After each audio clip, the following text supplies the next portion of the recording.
Hey, Agape Social Justice family. I am introing season 1, episode 3, because we are re-airing the episode that Kimber Bishop-Yanke did when I brought her on to talk about the homelessness crisis.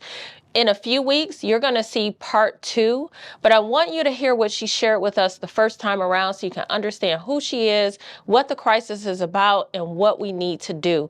So take a look, call somebody, tell them to check it out, and then come back in a few weeks and check out part 2.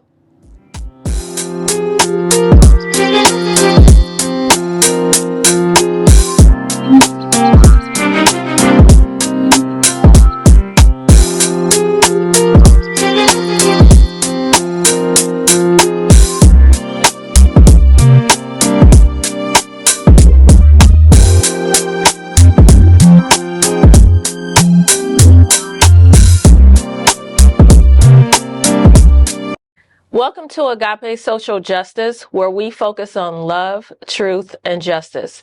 Today's topic is one that I want you to stop what you're doing and tune in. Trust me, you do not want to miss this episode. Today's topic is something that keeps me up at night, and if I'm honest, for the last year or 2 years has risen to the top of my social justice advocacy list. I am here today with one of Oakland County's, maybe even now she's known statewide, one of our top advocates for poverty and homelessness. And so I am looking forward to having a conversation with Kimber Bishop-Yanke. Kimber, welcome for coming on the show today. Thank you. Thank you. So you wear many, many hats. And I remember probably about a year and a half ago, I received a call and I didn't know what to do. I had never really done advocacy in this area before in terms of helping people who found themselves without a home. And your name came up over and over and over. And they said, you have to meet Kimber and talk to her. And so I want you to just start out a little bit telling us about who you are. How did you get to where you are? I remember you coming to our school, I think, for Kids Empowered. So tell our listening audience who you are. Yeah, so I am the founder of Kids Empowered. I've been doing that for 22 years, and we teach kids self-esteem, social skills, how to deal with bullying, unfriendly friends, and classmates. And I've done that for 22 years. At the same time I started my business, I did start a nonprofit. My business was called Girls Empowered, and my nonprofit was called Girls Matter. And I did conferences for girls and moms for about 8 years or so. And then I had someone from church say, hey, Kimber, we give out grants to organizations, nonprofits that are working with kids in poverty. I would like you to apply for one. So I started offering some programs to schools that had kids who were struggling with poverty. And I always volunteered for the Warming Center, which is in Royal Oak. 10 weeks out of the year, about 10 churches get together and they offer an overnight dinner, breakfast, and a place to sleep. And somebody knew I did that. So they called me up and they said, Kimber, and this was during the polar vortex, which I think was about 3.5 or maybe 4 years ago. And they said, I have a 22-year-old former student who's sleeping in her car and she needs a place to go. Can you help her? And I thought, sure, that shouldn't be too hard. And so then I started calling all the services to try to get Sam help. And I got very upset because we did not get phone calls back. We were told to call numbers, which told us to call other numbers. And in one place I was trying to get her shelter spot, we had called there day after day. And I finally said, you know, what are the chances that she's going to get a spot? And they're like, we can't tell you that. And so that really upset me. And I said, well, let me talk to our manager. And the manager said, well, we're short-staffed today. I don't even know if we have a bed. And that really was upsetting. I thought, oh my gosh, all these people that are in crisis and they're depending on this organization to help them, and they don't even know if they had a bed. So I called Christine Gregg, who at the time was our Democratic minority leader, And I said, Chris, we've got a problem in Oakland County. We don't have enough services. And she agreed that nobody had really paid attention to that issue for years, which we can see all over the country, nationally, that this is a real problem. And so she said, bring me a group of people to talk about this. I'll bring you a group of elected officials. And that happened. And at that meeting, Representative Carter stood up and said, I want to start a caucus on poverty and homelessness in the House, and asked Senator Baer to start one in the Senate, which they have. And it's the first bicameral caucus on poverty and homelessness in the country, which is very exciting. And then Representative Carter said, Kimber, would you help with a local task force? And I agreed, because I don't complain unless I'm going to help. And then I saw on Facebook, I was the chair of this task force. So I was like, I have no idea what I'm doing.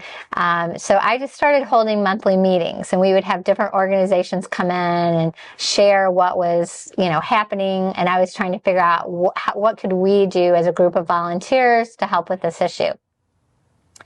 One of the nonprofits in the high school, Pontiac High School, told me that she was still giving kids cans of ravioli for dinner. And I was just in disbelief. Like, we have all these food banks. How can that be? How can kids still be hungry? And she said, well, Kimber, some of our families don't have cars. The food banks have odd hours. They only let you come once a month. That's not enough to feed a family. So I decided that I was going to test out a fresh fruit and veggie delivery to 25 families that didn't have cars on March 20th, 2020. And I partnered with a fabulous organization called Micah 6 in Pontiac, which focuses on fresh fruits and veggies. And 2 weeks before our date is when we were all shut down for the pandemic. So I called Coleman, the founder, and I said, Coleman, we just need to go as big as possible, as many families as possible, as much food as possible. And he agreed. So in the end, we had 250 families. We had 50 volunteers. We had food for a month. And it was an amazing day. We raised $6,000. And if you can imagine, in those first 2 weeks, everybody's scared. Grocery stores were letting you only buy one item at a time. So we had people going to stores all over the place, dropping off food on my porch. A rabbi worked with his distributor to get us eggs and milk. I mean, it was really a beautiful thing. Everybody came together, and we delivered food that day. And then I found out that Oakland University, Jennifer Lucarelli, was organizing all the food banks. So I called her and I said, hey, I've got 50 volunteers. Can we join you? And so we started delivering food every Saturday. We packed up the food, loaded it into the cars. And the first week we delivered, one of the volunteers called me and said, Kimber, there's a baby sleeping in a dresser drawer, which I did find out is an okay place to sleep. I thought it wasn't, but it actually is. Jennifer Lucarelli told me. She's a health professor. And so, but the mom wanted a crib for her baby. So the volunteer said, do you think we can get her a crib? And I was like, I'm sure we can. Within a week, we had a crib. The volunteer went and set it up. And then all of a sudden, we started delivering furniture. And everybody was shut down. So we had this group of volunteers who would mask up, go pick up donated furniture, go into people's homes, and I could not believe how many beds, children's beds, beddings that we were delivering. We had a child sleeping on a pool float, number of children sleeping on the floor. So what happened is, after a year of doing this, I had a nonprofit that was like collecting the funds for me, and then I would submit the invoices, and they said, Kimber, like, this is, not our mission. We had no idea this pandemic would be going on for so long. Like, you need to figure out. And then I realized, well, I have a nonprofit. So I started utilizing my nonprofit. And over the last 3 years, we have bought 5 mobile homes for homeless families because there's no place for them to go. So if you have poor credit, you have evictions, you don't have money, like, there's no place. So we bought the mobile homes. We've delivered about 20,000 food deliveries. Wow. I don't even know how many furniture, clothing. I mean, we deliver paperwork, and I've spent over $100,000 on hotel rooms to keep people out of the cold. Now let's process this for a minute, because that's a lot. That's a lot of work, and you had an amazing number of volunteers to do this, which is kind of unheard of, honestly. So walk us through the process of what this looks like. So you get a call. Someone calls you and says, okay, someone's in need. Fast forward to today. What does the process look like now? Do you still have the same number of volunteers? Do you still have the Saturday food delivery going on? Yep. In the beginning, the food delivery was through my COVID response. So the guys that created that really created a beautiful thing, because what it did was it had all the families in need and then all the volunteers, and then you could schedule food deliveries. And eventually Lighthouse took it over. So we are still delivering to 175 families. It's now every other week, not every week. So every other week. And then right now I have 7 hotel rooms with homeless families, because there's no place for them to go. And so not much has changed, except that I've learned a lot about all the barriers people face in getting help. And that needs to change. Well, let's talk about some of those barriers, because I will tell you, as I've been thrust into this now with helping a couple of individuals, I'm floored. I think most people do not know how challenging it is when you call for help. So that magic number that they tell everybody to dial, it gives everybody pretty much the same list. My experience has been that sometimes there are organizations on the list who think they shouldn't be on the list, or you'll call organizations who are devoted to this type of work, but then they don't return your call. They're overwhelmed. The wait list is 2 weeks to 2 months. Like, how do you navigate this? How does a person who contacts you go from homelessness to actually getting settled and having a stable life? Kind of fill in those gaps for us. Yeah, well, there's no clear process, and that's part of the problem. So if they end up with us, that probably means they've called everybody and they just haven't gotten the help, and somehow they find us. And we're very small, so obviously I won't be able to take on the real big problem. Right. But, we basically, the first thing I do is try to get them into a hotel so that they have a place to stay. And then we try to get them food. And then every family is different. So everybody has different needs. So, for example, you might have a family that has evictions on their record, or they have a felony. And so we connect them to resources like Lakeshore Legal. But they are also trying to work it where they're calling landlords, and then we're also calling landlords.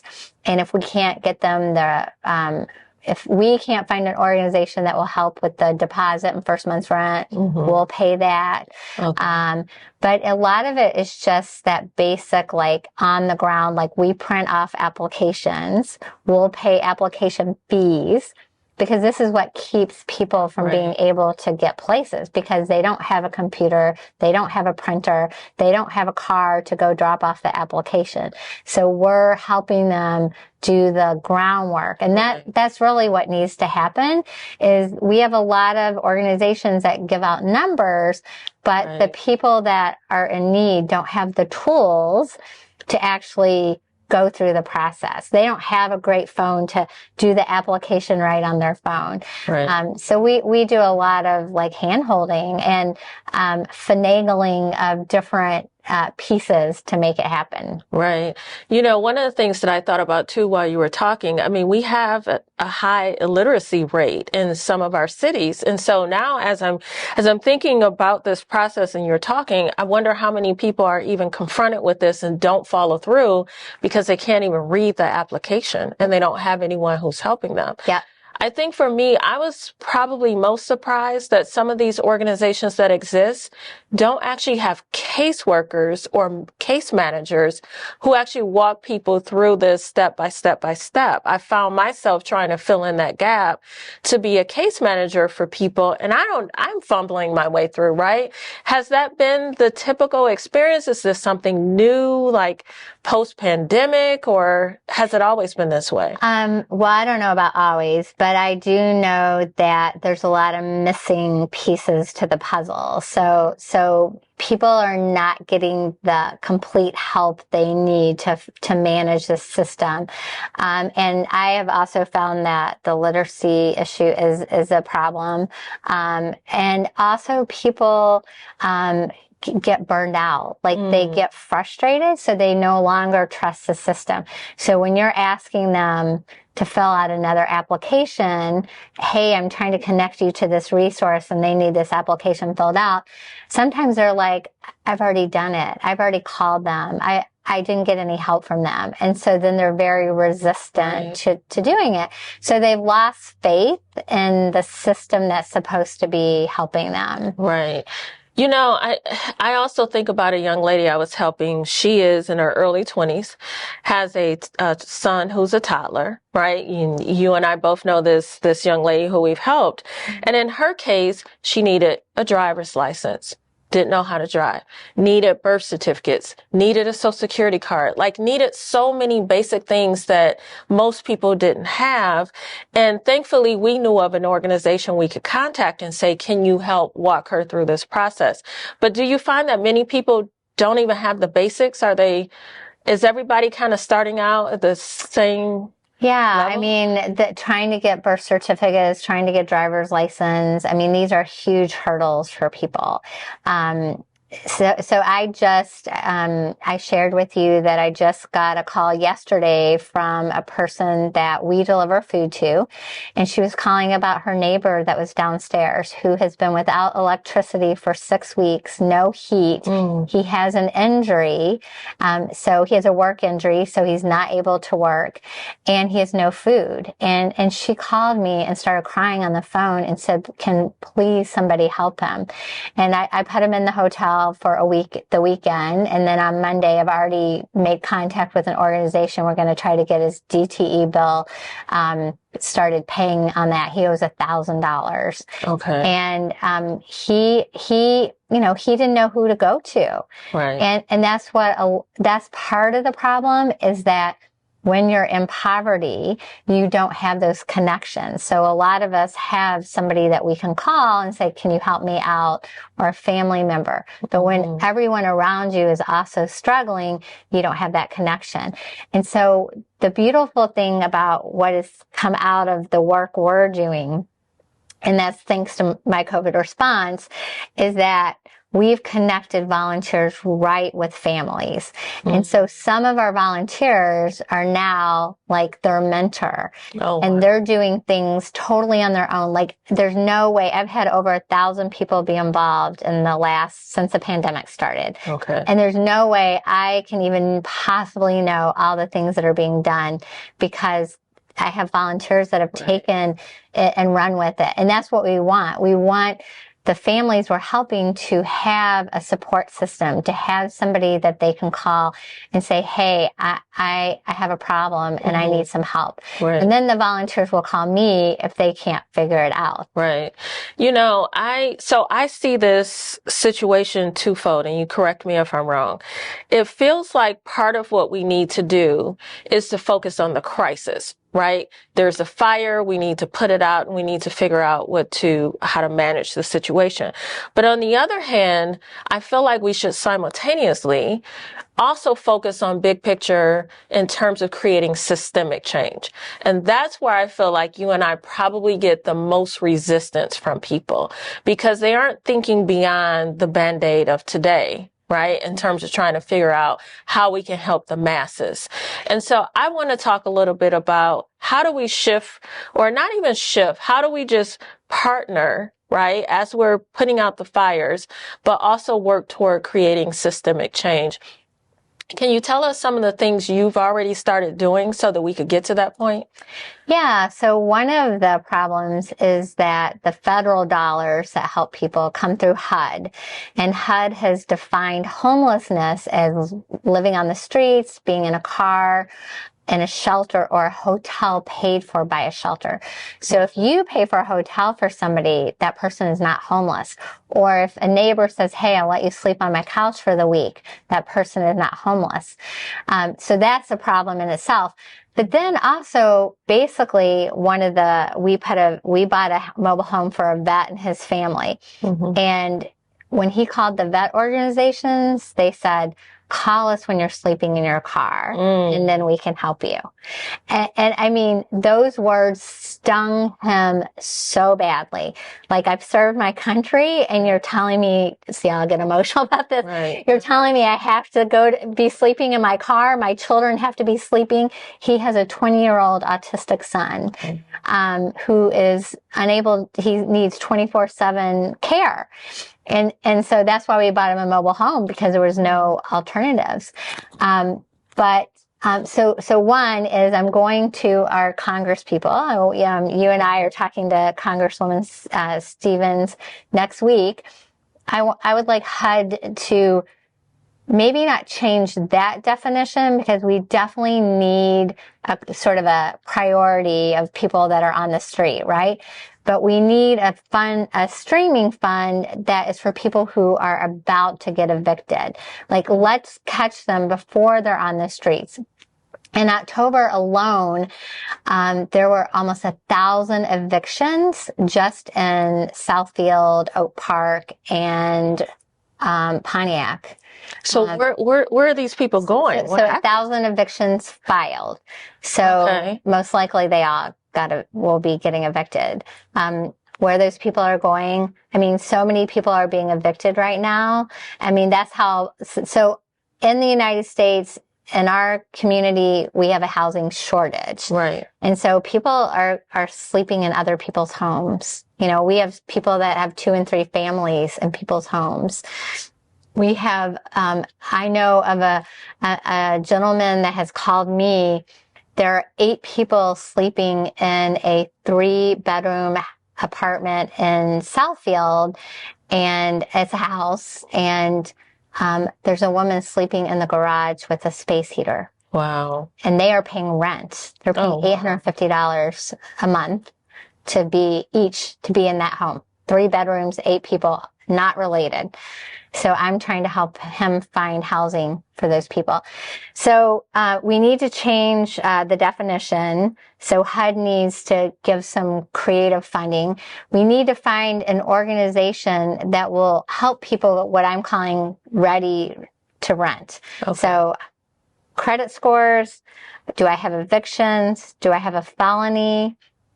And then what's my budget? And then we need to have an organization that has relationships with landlords and knows, okay, that landlord's willing to overlook credit scores or willing to look evictions. We don't have correct information. Right. So we're sending people out in crisis and giving them wrong information. Yes. So I remember, I think it was maybe a month or so ago, you had, actually it was Veterans Day. You had an event, and you had pretty much all of the organizations there who, in some form, provide a service to people, right? And I remember saying there, please stop giving out the same list to people. And we know that there are a number of organizations on there that don't help. We know that there are apartments who no longer service Section 8 or whatever type of unit you're looking for. And I almost felt when I was there, like, do they get it? Like, I don't feel like there's a sense of urgency. I know people care, right? Mm-hmm. I know they're in a helping profession, and that they're in it for good reasons. But help me understand why the house is on fire, right? And there's no sense of urgency. Because I think people in our community think that you call a number and you get the help. And I think sometimes the help seems like it's happening, but people don't understand all the pieces involved. And that's why, as chair of the Oakland County Task Force on Poverty and Homelessness, that's why one of the missions is to educate people and create awareness about the barriers, because people aren't aware of them. And another mission is to inform the legislators, here are things that you can change. And then a third one is to get everyday people like you and me involved in this process, because I believe it's up to us to make the change. And we need to go to our elected officials and say, we want change. And right now they're not hearing that. They don't hear this. So they only hear about, like gasoline's too high or stuff like that. So we need to let them know. We need to motivate more people to let their elected officials know, no, this is important. We want people to be in housing. We want children not to have to worry about what they're going to have, if they're going to have food for dinner or not, or the heat's going to get cut off. Right. And let's just be really clear to the listening audience, right? Those people we're talking about are like you and I, not the people who are in this day in and day out, because one, they're struggling trying to figure out how to find employment. Some of them need childcare, and without the childcare, they can't get to the employment. If they don't have transportation, they can't get there. I mean, there's a multitude of issues they're facing. And then let's incorporate medical conditions. And God forbid that they've experienced multiple forms of trauma. And what I've seen is that when whether it's a senior citizen or a person who's 20 years old and they've experienced trauma, their ability to be able to manage 15, 20 different steps, right? For what feels like everything they have to do, it's unbearable. Like they have no time to go out and be an advocate for themselves in a sense. And so I've tried to say to people, the responsibility is ours. Right? What happened to that love our neighbor, right? And I think that we've gotten so comfortable in our own lives. And even for people who've grown up in situations where they've experienced poverty because they no longer experience, they're so far removed from it. It's like it's not really right there in the forefront of their mind. It's not something they typically think about on a daily basis. So what do you think we can do? I mean, this is something that kind of keeps me up at night, but what do you think we can do for people like you and I to get them more engaged? Yeah, so I think that, they certainly can volunteer with us, Kids Empowered on the Move. But I think that getting connected to an organization that has boots on the ground, and to start delivering food to people in need, start delivering Christmas to people in need, and then they will see that they can do something. They have the power to make a difference in somebody's life. And I can tell you that I have people that love, they are so thrilled to be helping. It makes them feel good. It makes them feel that they have power. I have power to help. I'm not helpless to this situation. And so I think that the more of us that get involved, that's where the change is going to be, because we're going to expect the same treatment that we expect if we needed help for the people that are in need.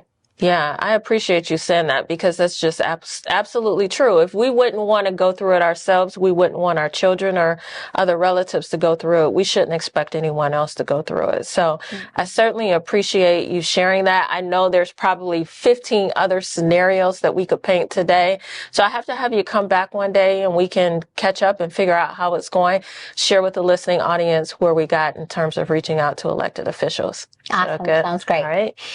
Well, I want to thank you all for tuning in with us today.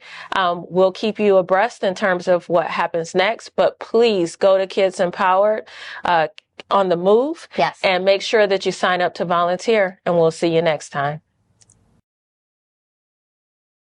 Hey, Agape Social Justice family. Thank you so much for tuning in every Sunday at 8:30 p.m. We appreciate it. And as we told you before, we would have a merch store, and we do. This is our V-neck ladies shirt, and you can find this on agapesocialjustice.com. This is our logo, and it says love, truth, and justice, which is what you know we stand for. We also have a mug, and we have the logo on the mug. You can find this on the website as well as a phone case, a pen, a tote bag, and a number of other accessories, even a hoodie. You can find that on agapesocialjustice.com. Feel free to spread the word. Go to our social media on YouTube, Facebook, Instagram, and on X. We're Agape Social Justice. And so look for us there, and we thank you. We appreciate you. See you next time. Hi there, Agape Social Justice family. My name is Walt Kreider, Stephanie's husband. Of course, you know about the show and what we stand for, but I got a real stupid question for you. How many of you were offended when you saw that of Tyree Nichols as well as the other homicides that the police have created throughout our country? Well, we have created an organization called Police to Protectors. That's police, the number 2, protectors with an S.org. What do we stand for? It's all about transforming the police into that of the protectors. Because what do we care about in our communities? You know, we don't care about being policed. We don't care about being ticketed. We care about being protected. And that's exactly what we're talking about in terms of reimagining what the police, what law enforcement, what our protectors can actually reflect and bring to our communities. So not only just join this effort, because yes, we need your support, but also we need your financial support. Check us out, police2protectors.org.